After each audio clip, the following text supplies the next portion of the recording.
আগামী 16 তারিখ ইংরেজি মাসের 16 তারিখ, আরবি মাসের 12 তারিখ, তাই না? 12ই রবিউল আউয়াল। আমরা আরবি মাস অনেক সময় গণনা করি না, মনে রাখি না, অথচ আরবি মাসকে গণনা করা এবং আরবি গণনা জানা এটাও ফরজে কিফায়া, ফরজ একটি আমল। যেমন বাংলা, ইংরেজি, মাস, তারিখ, সন বলতে পারি, তেমনিভাবে আরবিটাও আমাদের জানা থাকা দরকার। অনেক মুসলমান আরবি তারিখ জানি না, আমরা অনেক সময় ভুলে যাই। এই জন্য সমস্ত মুসলমানদের জানা থাকা দরকার। তবে ওলামায়ে কেরাম যেহেতু এটা জানেন, এই জন্য ফরজে কেফায়ার আমল আদায় হয়ে যাচ্ছে। আর না হয় ফরজে আইন হলে প্রত্যেককে গণনা করা এবং জানা জরুরি ছিল, আর না হয় ফরজ ছাড়ার গুনাহগার হতাম। তো যেহেতু ফরজে কেফায়া, জানাজার নামাজ ফরজে কেফায়া, গ্রামের কয়েকজন পড়লে বাকিদের পক্ষ থেকে আদায় হয়ে যায়। এতেকাফ সুন্নতে কেফায়া, গ্রামের কয়েকজন মানুষ বসলেই বাকিদের পক্ষ থেকে আদায় হয়ে যায়, বাকিরা না বসলেও গুনাহগার হবে না। তেমনিভাবে এই আরবি মাসের গণনা করা এবং আরবি তারিখ জানা থাকা এটাও ফরজে কেফায়া। সমাজের কয়েকজন এটাকে গণনা রাখলেই, তাদের জ্ঞানে থাকলেই বাকিদের পক্ষ থেকে হয়ে যাবে এবং বাকিরা গুনাহগার হবে না ইনশাআল্লাহ।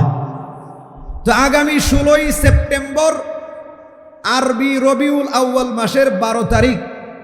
তো এই মাস আসলে আমরা বিভিন্ন জায়গায় বিভিন্ন লেখা দেখতে পাই, সৈয়দুল আয়াত, সব ঈদের সেরা ঈদ, ঈদে মিলাদুন নবী। লেখা পাইতাম না আগে, এই বছর একটু কম পাওয়া যাবে, কারণ এই বছর তো আর স্বৈরাচার নাই। কথা বলেন ঠিক কিনা? স্বৈরাচার আবার এইগুলারে পাহারা দিয়ে রাখতো। কথা বলেন ঠিক কিনা? যত ভণ্ডামি আছে, দেওয়ানবাগির মাজার, কাদিয়ানির মাজার, কাদিয়ানির ভণ্ডামি, তারপরে বিভিন্ন ভণ্ড পীরদের আস্তানা, এগুলোকে পাহারা দিয়ে রাখতে হলো স্বৈরাচাররা। এই বছর যেহেতু স্বৈরাচার নাই, এই জন্য এগুলো কম দেখবেন। তারপরেও কিছু মুসলমান করবে না বুঝে। তো এই জশ্নে জুলুসে ঈদে মিলাদুন নবী, তারপরে সৈয়দুল আয়াত, সব ঈদের সেরা ঈদ, ঈদে মিলাদুন নবী, এগুলো এই 12 তারিখে আমাদের দেশে হয়ে থাকে। অন্যান্য বছর দুমদাম হতো, এই বছর হয়তো হবে, কিন্তু এতটা দুমদামের সাথে হবে না, এতটা জৌলসতার সাথে হবে না, এতটা একেবারে সৌন্দর্য বৃদ্ধি করে অপচয় করে হয়তো এই বছর হবে না, তারপরেও হবে। এখন আমরা যে 12ই রবিউল আউয়ালে এই জশ্নে জুলুস করি, 12ই রবিউল আউয়ালে ঈদে মিলাদুন নবী উদযাপন করি, এটা কতটুকু শরীয়ত সমর্থিত, এই বিষয়টা আমাদের জানার দরকার আছে, ঠিক কিনা? প্রথমত আমরা জানবো যে নবীজির 2টা বিষয় কিতাবের মধ্যে আসছে এবং সমাজের মানুষ বেশি আলোচনা করে। 1 নম্বর হলো মিলাদুন নবী, 2 নম্বর হলো সিরাতুন নবী। মিলাদুন নবী হলো নবীজির জন্মের আলোচনা, আর সিরাতুন নবী হলো নবীজির চরিত্রের আলোচনা। মিলাদুন নবী মানে নবীজির জন্ম মোবারক, আর সিরাতুন নবী হলো নবীজির চরিত্র মোবারক। আপনি কোরআন ঘাটলে পাবেন সিরাতের আলোচনা, আপনি হাদিস পড়লে দেখবেন নবীজির সিরতের আলোচনা, আখলাকের আলোচনা। নবীজির জন্মের আলোচনা কম, কিন্তু নবীজির চরিত্রের আলোচনা বেশি। নবীজি কিভাবে চলাফেরা করতেন, নবীজি কিভাবে খেতেন, নবীজি কিভাবে নামাজ পড়তেন, নবীজি কিভাবে ওযু করতেন, নবীজি কিভাবে গোসল করতেন, নবীজি কিভাবে মানুষের সাথে মুআমালা মুআশারা করতেন, চলাফেরা করতেন, লেনদেন করতেন, ইত্যাদি হলো নবীজির চরিত্র, সিরাত। আর এই আলোচনাগুলোই আপনি কোরআন হাদিসের মধ্যে বেশি পাবেন, ঠিক কিনা?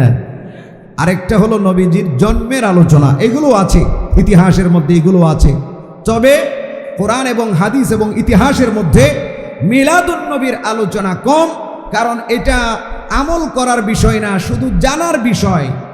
এটা আমলের বিষয় না, শুধু জানার বিষয়, এজন্য এটা নিয়ে আলোচনা কম। আর যেটা পালনযোগ্য আমলের বিষয়, সিরাতুন নবী, নবীর চরিত্র, এটা বেশি আলোচিত হয়েছে এবং বেশি আলোচনা হয়েছে। এই ব্যাপারে বেশি কিতাব লেখা হয়েছে, এই ব্যাপারে বেশি রচনা পাওয়া যায়। তো যাই হোক, নবীজির সারা জীবনের 2টা বিষয়, একটা হলো মিলাদুন নবী, আরেকটি হলো সিরাতুন নবী। সিরাতুন নবী নিয়ে কারো কোনো আলোচনা নেই, মিলাদুন নবী নিয়ে আমাদের মধ্যে আলোচনা আছে, নবীজির জন্ম নিয়ে আমাদের মধ্যে আলোচনা আছে। একটা মানুষের জন্মের মধ্যে 4টি বিষয় লক্ষণীয়, একটা মানুষের জন্মের মধ্যে 4টি বিষয় লক্ষণীয়। 1 নম্বর হলো এই মানুষটি কত সালে জন্মগ্রহণ করেছে, 2 নম্বর হলো কোন মাসে জন্মগ্রহণ করেছে, 3 নম্বর হলো কত তারিখে জন্মগ্রহণ করেছে, 4 নম্বর হলো কি বারে জন্মগ্রহণ করেছে। একটা মানুষের জন্মের ক্ষেত্রে 4টি বিষয় আসে কি আসে না? কত সালে, কোন বছর, 2 নম্বর কোন মাসে, 3 নম্বর কত তারিখে, 4 নম্বর কি বার। তো নবী আলাইহিস সালাতু ওয়াস সালামের জন্মের বিষয়টা আলোচনা করতে গেলে 4টি বস্তু আসবে। মিলাদুন নবী যে আমরা পালন করি এবং জশ্নে জুলুস যে হয়, এই বিষয়ে আলোচনায় অগ্রসর হওয়ার জন্য আমাদেরকে এই বিষয়টা জানতে হবে। তো নবী আলাইহিস সালাতু ওয়াস সালামের জন্ম আমুল ফিল, হস্তি বাহিনীর বছর হয়েছে, এই ব্যাপারে প্রায় সকলেই একমত। যেই বছর আব্রাহার বাদশাহ বিশাল বড় বড় হাতি নিয়ে মক্কা ধ্বংস করার জন্য গিয়েছিল, ওই বছরকে বলা হয় আমুল ফিল, অর্থাৎ হস্তি বাহিনীর বছর। তো এই বছর নবীজি জন্মগ্রহণ করেছেন। কেউ কেউ বলেছেন এই হস্তি বাহিনীর ঘটনার 30 দিন পর নবীজি জন্মগ্রহণ করেছেন, আবার কেউ কেউ বলেছেন না 40 দিন পর জন্মগ্রহণ করেছেন, আবার কেউ কেউ বলেছেন না নবীজি এই ঘটনার 50 দিন পরে জন্মগ্রহণ করেছেন। তবে বেশিরভাগ মুহাদ্দিসিন এবং মুআররিখিন, বেশিরভাগ ইতিহাসবিদগণ বলেছেন নবীজি 50 দিন পরেই জন্মগ্রহণ করেছেন। যাই হোক, সকলে একমত যে আমুল ফিলে নবীজির জন্ম হয়েছে। এরপরে আসেন মাস। মাস নিয়ে সামান্য ইখতিলাফ আছে, কেউ বলেছেন রমজান, আর বেশিরভাগ মুহাদ্দিসিন মুআররিখিন বলেছেন, বেশিরভাগ ঐতিহাসিকবিদগণ বলেছেন নবী আলাইহিস সালাতু ওয়াস সালাম রবিউল আউয়াল মাসে জন্মগ্রহণ করেছেন। তবে রবিউল আউয়াল মাসের কত তারিখে জন্মগ্রহণ করেছেন, 3 নম্বর যে বিষয়টা, এটার মধ্যে ইখতিলাফ আছে, মতনৈক্য আছে। এখন আপনারা প্রশ্ন করতে পারেন, হুজুর এত মতনৈক্য কেন, আমরা কোথায় যাব? এত মতনৈক্য থাকলে আমরা কোথায় যাব? নবীজি সর্বশ্রেষ্ঠ নবী, সর্বশ্রেষ্ঠ মানুষ। আজকে আমাদের সাধারণ বাচ্চাদের জন্ম তারিখ আমরা বলতে পারি, এত সনের, এত তারিখের, এত মাসের, এত এইবারে জন্মগ্রহণ করেছে, আর নবী হলেন সর্বশ্রেষ্ঠ নবী। এত বড় মানুষটার জন্ম তারিখ নিয়ে ইখতিলাফ কেন, মতনৈক্য কেন? এই প্রশ্ন আপনারা করতে পারেন এবং প্রশ্ন করাটাও যুক্তিযুক্ত। তবে উত্তরটা শুনেন। আমরা যেমন আমাদের জন্ম নিয়ে পূজা করি, আমরা যেমন আমাদের সন্তানদের জন্ম নিয়ে পূজা করি, জন্মের পূজা করি, জন্ম তারিখের পূজা করি, সাহাবায়ে কেরাম এবং আম্বিয়ে কেরাম জন্মের তারিখকে পূজা করতেন না। কথা বলুন ঠিক কি না? আমরা যেমন ইহুদি খ্রিস্টানদের মতো জন্ম তারিখ পালন করি, ইহুদি খ্রিস্টানরা যেরকম তাদের বড়দিন পালন করে, খ্রিস্টানরা যিশু খ্রিস্টের জন্ম দিবস পালন করে, হিন্দুরা তাদের ধর্মগুরুর জন্মাষ্টমী পালন করে, আমরা বর্তমানের মুসলমানরা আইসা আমাদের জন্ম তারিখে কেক কাটা, আমাদের সন্তানদের জন্ম তারিখে সুন্দর করে সাজানো পার্টি করা, আমাদের বাচ্চাদের জন্ম তারিখে কেক কেটে মানুষকে দাওয়াত করে দুয়ার আয়োজন করা, নৃত্যের আয়োজন করা, নাট্যমঞ্চের আয়োজন করা, এটা আমাদের বর্তমানের একটা ফ্যাশন হয়েছে। এটা আগে ছিল না, নবীজির জামানায় এটা ছিল না, সাহাবায়ে কেরামের জামানায় এটা ছিল না। আরে ওই কথা বাদ দেন, এত পরের কথা বাদ দেন। আমাদের এই 2024 সাল থেকে নিয়ে আরো 50 বছর আগের কথা ভাবেন। এখানে হয়তো অনেক মুরব্বীরা আছেন যাদের বয়স এখন 70-80 হয়ে গিয়েছে।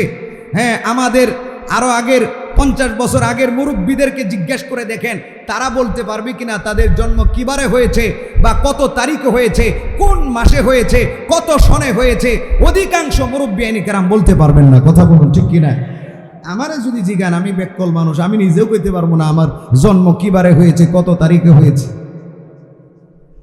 তো 20 বছর 30 বছর আগে, 50 বছর আগে এগুলো লেখা হতো না, জন্ম তারিখের পূজা করা হতো না, মুসলমানদের মধ্যে এই কৃষ্টি কালচার ছিল না। আরো 1450 বছর পূর্বে যদি যান তাহলে সেটা আরো ছিল না, যার কারণে নবী আলাইহিস সালাতু ওয়াস সালামের জন্ম তারিখ এবং মাস নিয়ে মতনৈক্য দেখা দিয়েছে। কথা বলেন ঠিক কিনা? এবার আসুন নবীজির তারিখ রবিউল আউয়াল মাসে জন্মগ্রহণ করেছেন, মোটামুটি ফাইনাল। আমুল ফিল, হস্তি বাহিনীর ঘটনার বছর জন্মগ্রহণ করেছেন, মোটামুটি ফাইনাল। রবিউল আউয়ালের কত তারিখে জন্মগ্রহণ করেছেন এটা কেউ ফাইনাল বলতে পারে না। প্রায় 8টা মত আছে, 8 ধরনের বক্তব্য আছে। কেউ বলেছেন রবিউল আউয়ালের 22 তারিখ, কেউ বলেছেন রবিউল আউয়ালের 2 তারিখ, কেউ কেউ বলেছেন রবিউল আউয়ালের 8 তারিখ, কেউ কেউ বলেছেন রবিউল আউয়ালের 10 তারিখ, কেউ কেউ বলেছেন রবিউল আউয়ালের 12 তারিখ, কেউ কেউ বলেছেন রবিউল আউয়ালের 17 তারিখ।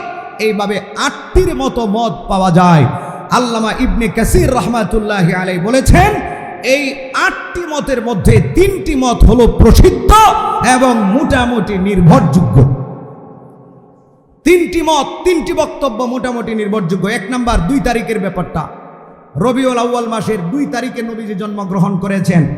একজন রাবি দুর্বল, এই জন্য এটা একটু দুর্বল বর্ণনা। এরপরে 8 রবিউল আউয়াল, এই বর্ণনাটি অনেক গ্রহণযোগ্য এবং শক্তিশালী বর্ণনা। এরপরের সিরিয়ালে আছে হলো রবিউল আউয়ালের 12 তারিখ। এখানে আপনারা অনেকে বুঝবেন না, মাঝখানে সূত্র একজন বর্ণনাকারী নাই। একজন বর্ণনাকারী না থাকার কারণে এই হাদিসটাকে মুনকাতি বলা হয়। আর মুনকাতি হাদিস যার সূত্রের মধ্যে ভেজাল আছে, মাঝখানে একজন ব্যক্তিকে খুঁজে পাওয়া যায় না, সূত্রের মধ্যে বিচ্ছিন্নতা আছে, এই জন্য এই হাদিসটা, এই বর্ণনাটা গ্রহণযোগ্য না। সুতরাং বোঝা গেল 12ই রবিউল আউয়াল এটা প্রসিদ্ধ মত ঠিক, কিন্তু বিশুদ্ধ মত নয়। বিশুদ্ধ মত হলো 8 রবিউল আউয়াল। তাহলে আমরা 3টি নির্ভরযোগ্য 3টি সূত্র পাই, প্রসিদ্ধ 3টি সূত্র পাই, 3টি বক্তব্য পাই নবীজির জন্ম নিয়ে। একটি হলো 8 রবিউল আউয়াল, আরেকটি হলো 2 রবিউল আউয়াল, আরেকটি হলো 12 রবিউল আউয়াল। এই 3টি বক্তব্যের মধ্যে সবচাইতে নির্ভরযোগ্য বক্তব্য হলো 8 রবিউল আউয়াল। এবার আসেন, বার নিয়ে কোনো মতনৈক্য নাই। সমস্ত ইতিহাসবিদগণ বলেছেন নবীজি সোমবার জন্মগ্রহণ করেছেন। বলুন না সুবহানাল্লাহ। মুসলিম শরীফের একটি হাদিস দ্বারা এটা বেশি প্রমাণিত হয়। আল্লাহর নবী সরকারে দু জাহান রাহমাতুল লিল আলামিন প্রত্যেক সোমবারে রোজা রাখতেন। সাহাবায়ে কেরাম জিজ্ঞেস করলেন, ইয়া রাসূলুল্লাহ, ইয়া হাবিবাল্লাহ, প্রত্যেক সোমবার আসলে আপনি রোজা রাখেন, কারণটা কি? আল্লাহর নবী ডাক দিয়ে বলেন, 2টি কারণে আমি সোমবারে রোজা রাখি। 1 নাম্বার কারণ হলো সোমবার দিন আমার উপর সর্বপ্রথম কোরআন নাজিল হয়েছে। বলুন সুবহানাল্লাহ। সর্বপ্রথম আমার উপর কোরআন নাজিল হয়েছে যেই বারে, সেই বারটা হলো সোমবার। এরপরে 2 নাম্বার কারণ হলো আমি যেদিন জন্মগ্রহণ করেছি, যেই বারে জন্মগ্রহণ করেছি, ওই বারটা ছিল সোমবার। এই জন্য শুকরিয়া তান আমি সোমবার দিন রোজা রাখি। তাহলে সোমবারে নবীজি জন্মগ্রহণ করেছেন, এটা মোটামুটি ফাইনাল। আর জন্মের দিনে নবীজি রোজা রাখতেন, এটাও মোটামুটি ফাইনাল ধরে রাখেন। জন্মের তারিখে, জন্মের দিনে নবীজি কি রাখতেন? রোজা রাখতেন। আর আমগর দেশের বেদাতি মৌলবীরা আরো বেশি খায়, কথা বলেন ঠিক কিনা? তো আমরা নবীজির জন্মের সাল পেলাম, মাস পেলাম, বার পেলাম, আর জন্মের তারিখের মধ্যে মতনৈক্য পেলাম। বাংলাদেশে যে 12ই রবিউল আউয়ালে জন্ম দিবস পালন করে, এটাকে আমরা দুর্বল বর্ণনা পেলাম, কথা বলুন ঠিক কিনা? এবার আসুন, এই মিলাদুন নবী জশ্নে জুলুস, এটা যে আমাদের দেশে পালন করা হয় 12ই রবিউল আউয়ালে, এটা কোত্থেকে আসলো? এটা কারা আবিষ্কার করেছে? নবী আলাইহিস সালাতু ওয়াস সালামের জামানায় পাবেন না, সাহাবায়ে কেরামের জামানায় পাবেন না, তাবেঈন, তাবে তাবেঈনদের জামানায় পাবেন না, 100 বছরের পরেও পাবেন না, 200 বছরের পরেও পাবেন না, 3, 4, 500 বছর পর্যন্ত, 600 বছর পর্যন্ত এই জন্মদিবস পালন করা, জন্মদিবসকে কেন্দ্র করে ঈদে মিলাদুন নবী উদযাপন করা, জন্মদিবসকে কেন্দ্র করে জশ্নে জুলুসে ঈদে মিলাদুন নবীর উদযাপন করা 600 বছর পর্যন্ত আপনি পাবেন না। 604 হিজরিতে ইরাকের মুসেল শহরে একজন বিভ্রান্ত বাদশা, নাম হলো আবু সাইদ মুজাফফর কুকরি, কেউ বলেছেন কাউকারি। এই আবু জাফর মুজাফফরউদ্দিন এই ভ্রান্ত বাদশার নেতৃত্বে একজন দরবারি আলেম, নাম হলো আবুল খাত্তাব উমর ইবনে দাহিয়া।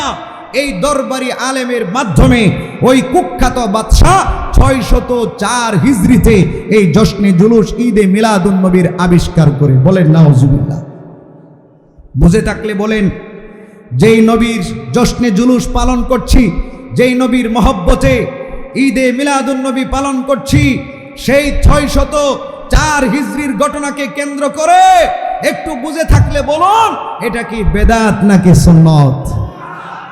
কারণ বেদাত তো বলা হয় ওইটাকে যেটাকে সওয়াবের কাজ মনে করে করা হয়, অথচ কোরআনে নাই, হাদিসে নাই, সাহাবায়ে কেরাম করেন নাই, তাবেঈন করেন নাই, তাবেঈন করেন নাই, এই কাজটাকেই তো বেদাত বলা হয়। কথা বলুন ঠিক কিনা? এবার আসুন, এই জশ্নে জুলুস ঈদে মিলাদুন নবী করলে ক্ষতিটা কোথায়? আপনারা প্রশ্ন করতে পারেন, হুজুর এটা করলে করি না, নবীর মহব্বতেই তো করি, আমরা তো অন্য কারো ভালোবাসাই করি না, আমরা তো খারাপ কিছু করি না, আমরা তো ভালো কিছুই করি, সুতরাং করলে অসুবিধা কোথায়? করলে ভালো লাগে। নবীর শানে বছরে একবার একটু মহব্বতের বহির প্রকাশ করি, একটু মিছিল মিটিং করি, একটু আয়োজন করি, একটু ভালো খাই, তো এটা করলে সমস্যা কোথায়? সমস্যা কোথায় দেখেন, জশ্নে জুলুসে ঈদে মিলাদুন নবী পালন করার কয়েকটা ক্ষতি। এক নাম্বার ক্ষতি হলো, ইসলামে 2টা ঈদ আছে, এই 2 ঈদের পরে আরো একটা 3য় নাম্বার ঈদের আবিষ্কার করা। কথা বলুন ঠিক কিনা? সবাই একটু আওয়াজ দিয়া বলেন, ঈদ কয়টা? নবী আলাইহিস সালাতু ওয়াস সালাম যখন মক্কা থেকে হিজরত করে মদিনায় গেলেন, তখন সাহাবায়ে কেরামকে দেখেন, মদিনার মানুষদেরকে দেখেন, তারা আনন্দ উদযাপন করছে। নবী আলাইহিস সালাতু ওয়াস সালাম জিজ্ঞেস করলেন, তোমরা আনন্দ উদযাপন করছো কেন? তখন তারা উত্তর দিলেন, আমরা জাহিলি জামানা থেকে এই দিনগুলোতে আনন্দ উদযাপন করে আসছি। তখন নবী আলাইহিস সালাতু ওয়াস সালাম বললেন, আল্লাহ তাআলা তোমাদেরকে এই 2 দিনের পরিবর্তে উত্তম 2 দিন দান করেছেন, সেটা হলো একদিন হলো ঈদুল ফিতর, আরেকদিন হলো ঈদুল আজহা। এই 2 দিনে তোমরা ঈদ উদযাপন করবে। নবী আলাইহিস সালাতু ওয়াস সালাম ইন্তেকাল করলেন, ঈদ 2টা ছিল, সাহাবায়ে কেরাম ইন্তেকাল করলেন, ঈদ 2টাই ছিল। তাবেঈনের জামানা, ঈদ 2টা ছিল। তাবেঈনের জামানা, ঈদ 2টা ছিল। ইমাম বুখারী, ইমাম মুসলিমের জামানা, ঈদ 2টা ছিল। ইমাম আবু হানিফা, ইমামে মালিক রাহমাতুল্লাহি আলাইহি, ইমামে শাফি, ইমামে আহমদ বিন হাম্বল রাহিমাহুল্লাহ, এরকম বড় বড় ইমামরা অতিবাহিত হয়েছেন। ঈদ 2টা ছিল। 604 হিজরিতে যারা ঈদ আবিষ্কার করেছে, বোঝা যায় এরা ভণ্ড ছাড়া আর কেউ না। কথা বলুন ঠিক কিনা? বড় বড় ইমামদের জামানায় ঈদ ছিল 2টা, 604 হিজরিতে আরেকটা ঈদ আবিষ্কার করা মানে কি? ভণ্ডামি। কথা বলুন ঠিক কিনা? যারা আরেকটা ঈদের আবিষ্কার করেছে, পক্ষান্তরে তারা আল্লাহ সুবহানাহু ওয়া তাআলাকে বৃদ্ধাঙ্গুলি দেখিয়েছে, নাউজুবিল্লাহ। যারা 3 নম্বরে আরেকটা ঈদের আবিষ্কার করেছে, তারা নবী আলাইহিস সালাতু ওয়াস সালামকে বৃদ্ধাঙ্গুলি দেখিয়েছে। যারা 3 নম্বরে আরেকটা ঈদ উদযাপন করছে, তারা কোরআন এবং হাদিসকে বৃদ্ধাঙ্গুলি দেখিয়েছে। তারা এই 600 বছর পর্যন্ত যত উলামায়ে কেরাম ছিলেন, তারা সবাইকে বৃদ্ধাঙ্গুলি দেখিয়ে, ইসলামকে বৃদ্ধাঙ্গুলি দেখিয়ে তারা মন গড়া আরেকটা ঈদের আবিষ্কার করেছে। কথা বলুন ঠিক কিনা? 1 নাম্বার ক্ষতি হলো মন গড়া 3 নাম্বার আরেকটা ঈদের আবিষ্কার করা, যেই ঈদের নাম দেওয়া হয়েছে ঈদের সর্দার, যেই ঈদের নাম দেওয়া হয়েছে সাইয়্যিদুল আয়াত, সর্ব ঈদের সেরা ঈদ। বলুন নাউজুবিল্লাহ।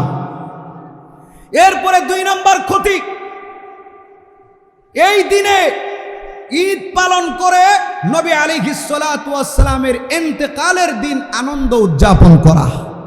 12ই রবিউল আউয়ালে আনন্দ উদযাপন করা মানে নবী আলাইহিস সালাতু ওয়াস সালামের ইন্তেকালের দিনে আনন্দ উদযাপন করা। কারণ মোটামুটি সবাই একমত, নবী আলাইহিস সালাতু ওয়াস সালাম 12ই রবিউল আউয়ালে ইন্তেকাল করেছেন। কথা বলেন ঠিক কিনা?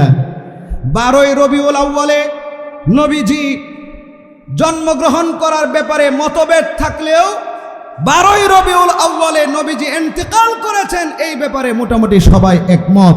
সুতরাং 12ই রবিউল আউয়ালে যদি আমরা জশ্নে জুলুস করি, মিছিল মিটিং করি, কেক কাটি, আনন্দ ফুর্তি করি, নাচানাচি করি, কেমন যেন নবীজির ইন্তেকালের দিনে আমরা শোক পালন করা বাদ দিয়ে, শোক পালন না করে, ব্যথিত না হয়ে আমরা বরঞ্চ নবীর ইন্তেকালে আমরা আনন্দিত হচ্ছি। কথা বলুন ঠিক। নবীজি যেই তারিখে ইন্তেকাল করেছেন ওই দিনে খুশি উদযাপন করব না ব্যথিত হব? নবীজি যেই দিন ইন্তেকাল করেছেন এটা কি খুশির দিন ছিল না ব্যথার দিন ছিল? এত ব্যথার দিন ছিল। কুল কায়নাতের অবস্থা পরিবর্তন হয়ে গিয়েছে, উমরের অবস্থা পরিবর্তন হয়ে গিয়েছে। উমরে ফারুক রাদিয়াল্লাহু তাআলা আনহুকে হযরতে উসমান রাদিয়াল্লাহু তাআলা আনহুকে হযরত উমর দুইবার সালাম দিয়েছেন। হযরত উসমান সালাম নিতে ভুলে গিয়েছেন, টেরই পান নাই। হযরতে উমর আবু বকর রাদিয়াল্লাহু তাআলা আনহুর কাছে বিচার দিয়েছেন যে ভাই আবু বকর, আমি উসমানকে দুইবার সালাম দিলাম, উসমান আমার সালামের জবাব দেয় নাই। আবু বকর জিজ্ঞেস করলেন, কিরে উসমান ভাই, তুমি আবু বকরের উমরের সালামের উত্তর কেন দিলা না? হযরত উসমান রাদিয়াল্লাহু তাআলা আনহু ডাক দিয়ে বলেন, আবু বকর ভাই, নবীজির ইন্তেকালের কারণে আমি এতটা অন্যমনস্ক হয়ে গিয়েছিলাম, আমি এতটা পেরেশান হয়ে গিয়েছিলাম, আমি এতটা ব্যথিত হয়ে গিয়েছিলাম, কখন ওমর আমার পাশে দিয়ে গেলেন আমি বলতে পারি নাই, ওমর কখন আমাকে সালাম দিয়েছেন আমি এটাও টের পাই নাই। আমি ব্যক্তিগতভাবে ইচ্ছা করে হযরত উমরকে অ্যাভয়েড করে নাই। নবীজির ইন্তেকাল আমাকে পেরেশানগ্রস্ত করে দিয়েছে। হযরতে বেলাল রাদিয়াল্লাহু তাআলা আনহুর কথা সবাই জানেন। নবীজি ইন্তেকালের পরে হযরতে বেলাল ডাক দিয়ে বলেন, যেই এলাকার মধ্যে নবীজিকে পাওয়া যাবে না ওই এলাকার মধ্যে আমি আর থাকবো না। যেই মদিনাতে নবীজিকে পাওয়া যাবে না ওই মদিনাতে আমি আর থাকতে চাই না। আমি মসজিদে নববীর জন্য আজান দিব না, কারণ আজান দেওয়ার পরে ইমামতির জায়নামাজে নবীজিকে পাওয়া যাবে না। নবীজির একজন মুয়াজ্জিন নাম হলো আব্দুল্লাহ বিন যায়েদ বিন আব্দে রাব্বিহি। আব্দুল্লাহ বিন যায়েদ বিন আব্দে রাব্বিহি নবীজির একজন অন্যতম মুয়াজ্জিন, যার স্বপ্নের ভিত্তিতে আজানের শব্দগুলো আমরা পেয়েছি, যার স্বপ্ন দেখার কারণে আমরা আজান পেয়েছি। ওই আব্দুল্লাহ বিন যায়েদ বিন আব্দে রাব্বিহি রাদিয়াল্লাহু তাআলা আনহু নবীজির ইন্তেকালের দিন বলছেন, হে আল্লাহ, আমি ঘুম থেকে উঠে নবীজির চেহারা মোবারক দেখতাম, এখন তো আর ঘুম থেকে ওঠার পরে নবীজির চেহারা দেখা যাবে না। হে আল্লাহ, এখন তো আর মদিনাতে নবীজিকে দেখা যাবে না, ঘুম থেকে উঠার পরে নবীজির চেহারা আর দেখতে পাবো না। সুতরাং যেই চোখ দিয়া নবীজির চেহারা দেখা যাবে না ওই চোখের আমার দরকার নাই, ওই দৃষ্টি শক্তির আমার দরকার নাই।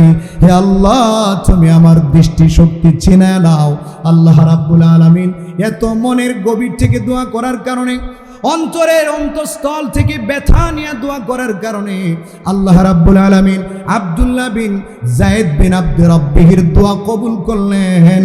আল্লাহ রাব্বুল আলামিন সঙ্গে সঙ্গে আব্দুল্লাহ বিন যায়েদ বিন আব্দে রাব্বিহির দৃষ্টি শক্তি ছিনে নিলেন। নবীজির ইন্তেকালের দিনের অবস্থা ছিল এমন, একজন অন্ধ হয়ে যায়, আরেকজন মদিনা ছেড়ে দেয় কষ্টে, আরেকজন উমরের খবর জানে না, উমর পাশে দিয়া যায় বলতে পারে না। উমর এত শক্তিশালী মানুষটা তরবারি নিয়ে ঘুরেন আর বলেন, যে বলবে মুহাম্মদ আরবি ইন্তেকাল করেছেন তার মাথা আমি বিচ্ছিন্ন করে ফেলবো, তার গর্দান থেকে মাথা আলাদা করে ফেলবো। তিনি কোনোভাবেই মানতে পারছিলেন না নবীজির ইন্তেকাল। এমন আরো বিভীষিকাময় আশ্চর্য ঘটনা ঘটেছে। পশু পাখিরা খাবার দাবার ছেড়ে দিয়েছে, পানি পান করা ছেড়ে দিয়েছে। নবীজির ইন্তেকালের দিনে ইন্তেকালের সংবাদ যখন সর্বদিকে ছড়িয়ে পড়েছে, সাহাবায়ে কেরাম ভেঙে পড়েছেন। অনেক দুর্বল বলা মুনাফিকরা কাফের হয়ে গিয়েছে, কেউ কেউ বেহুশ হয়ে গিয়েছে। এরকম অবস্থার পরিবর্তন হয়েছে। আর সেই ইন্তেকালের দিন 12 রবিউল আউয়ালের দিনে এই সমস্ত মুসলমানরা, নামদারি মুসলমানরা, তারা জশ্নে জুলুস ঈদে মিলাদুন নবীর আয়োজন করে। কথা বলুন ঠিক কিনা? তাহলে আমরা 2 নাম্বার ক্ষতি পাচ্ছি। জশ্নে জুলুসে ঈদে মিলাদুন নবী করা মানে নবীজির ইন্তেকালের দিনে খুশি উদযাপন করা। 3 নাম্বার ক্ষতি হলো বেদাতের আবিষ্কার করা। বেদাত চালু করা, সমাজের মধ্যে বেদাতের বীজ বপন করা। ও মুসলমান, আপনারা আলোচনা বুঝে থাকলে বলুন, এই জশ্নে জুলুসে ঈদে মিলাদুন নবী এটা কি সুন্নত নাকি বেদাত? এই যারা বেদাত করছে তাদের ব্যাপারে শুনেন, আল্লাহর নবী কত কঠিন কথা বলেছেন। হাদিসের মধ্যে আসছে, বুখারী শরীফের হাদিস, আল্লাহর নবী সরকারে দু জাহা বলেন, আমি তোমাদের আগে হাউজে কাউসারে দাঁড়িয়ে থাকবো। হাউজে কাউসারের ব্যাপারে নবীজি বলেন, হাউজে কাউসারের পানি তো এত ভালো হবে, এত দামি হবে যে একবার পান করবে লা ইয়াজমাউ আবাদা, সে কোনোদিন আর পিপাসার্ত হবে না। তো আমি তোমাদের আগে হাউজে কাউসারে দাঁড়িয়ে থাকবো। হাউজে কাউসারে দাঁড়িয়ে থেকে আমার উম্মত যখন হাউজে কাউসারের পাশ দিয়ে যাবে, পানি পান করার জন্য আসবে, আমি মুহাম্মদ নিজ হাতে আমার উম্মতদেরকে আমি হাউজে কাউসারের পানি পান করাতে থাকব। এইভাবে চলতে থাকবে। হঠাৎ আমার উম্মতের মাঝে আর আমার মাঝে পার্টিশন তৈরি হয়ে যাবে। আমি বলবো, আমার মাঝে আর আমার উম্মতের মাঝে কেন পার্টিশন তৈরি করে দেওয়া হলো? আমি এদেরকে কেন পানি পান করাতে পারবো না? তখন ফেরেশতারা আওয়াজ দিয়ে বলবেন, আরেক বর্ণনায় আসছে আল্লাহ রাব্বুল আলামিন আওয়াজ দিয়ে বলবেন, হে আমার দোস্ত মুহাম্মদ, আপনি জানেন না আপনার ইন্তেকালের পরে এরা আপনার ধর্মের মধ্যে, ইসলামের মধ্যে নতুন আবিষ্কার করেছে, সুতরাং এরা দাবি করতে পারে আপনার উম্মত, কিন্তু বাস্তবে এরা আপনার উম্মত না।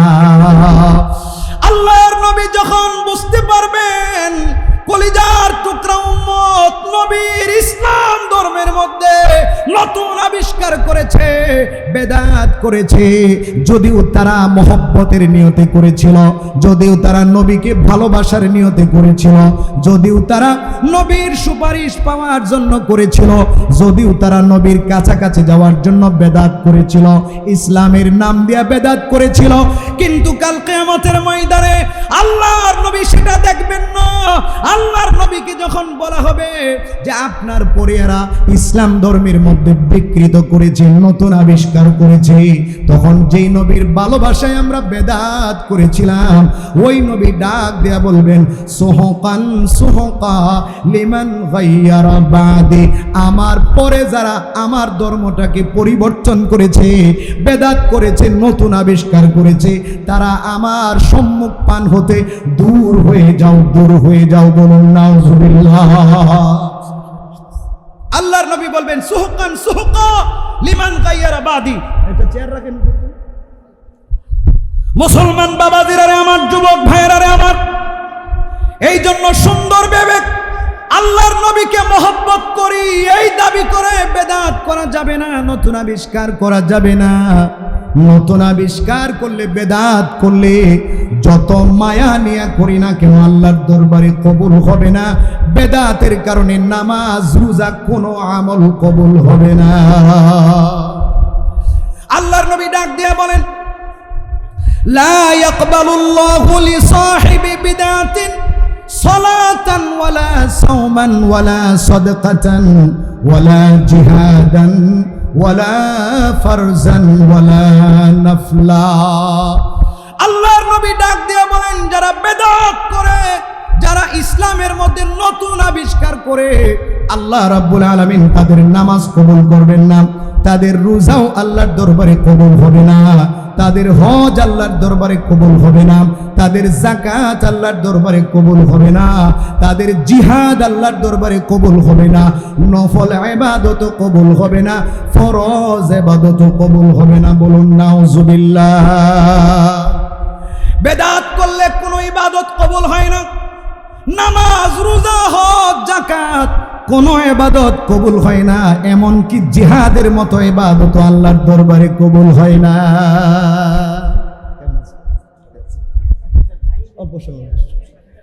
জিহাদের মতো ইবাদত, মজলুম একটা ইবাদত। আমার ভাই, বড় ভাই সুন্দর করে বলতে পারেন যে আপনারা তো আমাদের মজলুমদেরকে মহব্বত করেন, কিন্তু মজলুম একটা ইবাদত আছে, মজলুম একটা ফরজ বিধান আছে জিহাদ, এটাকে মহব্বত করেন না, এটাকে মুখে নিতে পারেন না, এটার জন্য ডাক দিলে আপনারা সামনে আসতে পারেন না, আমগরে দেখার জন্য ঠিকই ভিড় জমান, কিন্তু জিহাদের মতো মজলুম একটা ইবাদতকে আমরা মহব্বত করি না। ও মুসলমান, আজকে থেকে প্রতিজ্ঞা করতে হবে, মজলুম আলেমদেরকে যেইভাবে দেখার জন্য উপচে পড়া ভিড় জমায়, মজলুম আলেমদেরকে যেইভাবে অন্তর থেকে মহব্বত করি আর ভালোবাসি, মজলুম একটা বিধান জিহাদের মতো ফরজ বিধানকেও দিল থেকে ভালোবাসতে হবে। ডাক দিলে জিহাদে ঝাঁপিয়ে পড়তে হবে। কথা বলুন ঠিক না? আলেমদেরকে যেভাবে মহব্বত করি, মজলুম একটা বিধান জিহাদটাকেও ভালোবাসতে হবে। জিহাদের দরকার পড়লে জিহাদ করবো না ইনশাল্লাহ। ওলামায়ে কেরাম যদি ডাক দেন, নরেন্দ্র মোদী যেভাবে আমাদের বিরুদ্ধে ষড়যন্ত্র শুরু করেছে, মুসলমানদের বিরুদ্ধে যেভাবে ষড়যন্ত্র শুরু করেছে, বাংলাদেশের মাতৃভূমির বিরুদ্ধে যেইভাবে ষড়যন্ত্র শুরু করেছে, সেই স্বৈরাচার যেইভাবে ফুনালাপ ফাঁস করছে, ইচ্ছা করে হোক অথবা ইনি অনিচ্ছায় হোক, যে একেবারে চট করে ঢুকে যাবে, তারপরে বাংলাদেশের প্রধানমন্ত্রী সে এখনো আছে, আবার আইসা প্রধানমন্ত্রী হয়ে যাবে, যেইভাবে তারা ষড়যন্ত্র শুরু করেছে, যেইভাবে আমাদের উপর বন্যার পানি ঢেলে দিচ্ছে, বর্তমানে কক্সবাজার সহ বিভিন্ন চট্টগ্রামের অঞ্চলগুলো প্লাবিত হচ্ছে। কয়েকদিন আগে ফেনী, নোয়াখালী, লক্ষ্মীপুর সহ চট্টগ্রামে হাজার হাজার নয় লক্ষ লক্ষ মানুষ ক্ষতিগ্রস্ত হয়েছে, প্রায় 18 শতাধিক মানুষ নিহত হয়েছে, শহীদ হয়েছে, ষড়যন্ত্র অব্যাহত আছে। মুসলমান, নরেন্দ্র মোদীর মাধ্যমে যদি গজওয়াতুল হিন্দের সূচনা হয়, কারা কারা উলামায়ে কেরাম ডাক দিলে জিহাদের ময়দানে গজওয়াতুল হিন্দের সৈনিক হয়ে ঝাঁপিয়ে পড়বেন? তো হাত তুলে আল্লাহকে দেখিয়ে দেন।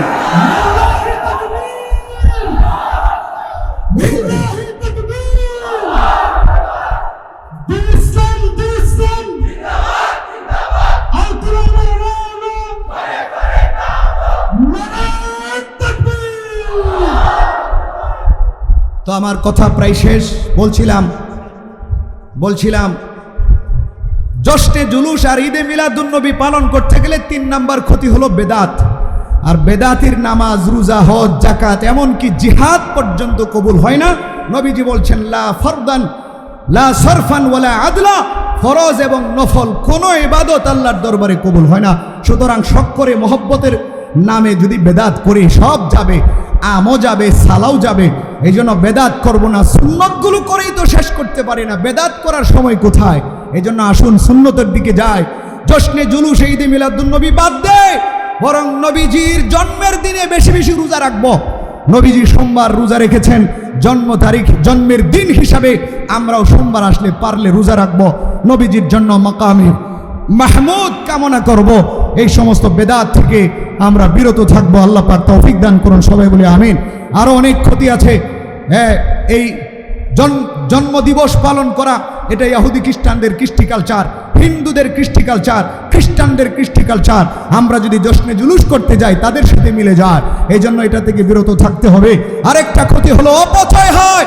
লক্ষ লক্ষ টাকা নয়, কোটি কোটি টাকা অপচয় হয়। বিরিয়ানি বানাই, খিচুড়ি বানাই, জিলাপি বানাই, আরো কত কিছু বানাই, বিশাল বড় বড় মিটিংয়ের আয়োজন করে, মিছিলের আয়োজন করে কোটি কোটি টাকা অপচয় করা হয় একটা বেদাতকে প্রতিষ্ঠা করার জন্য। কথা বলুন ঠিক কিনা? আল্লাহ পাক যেন আমাদেরকে হেফাজত করেন, সবাই বলে আমিন।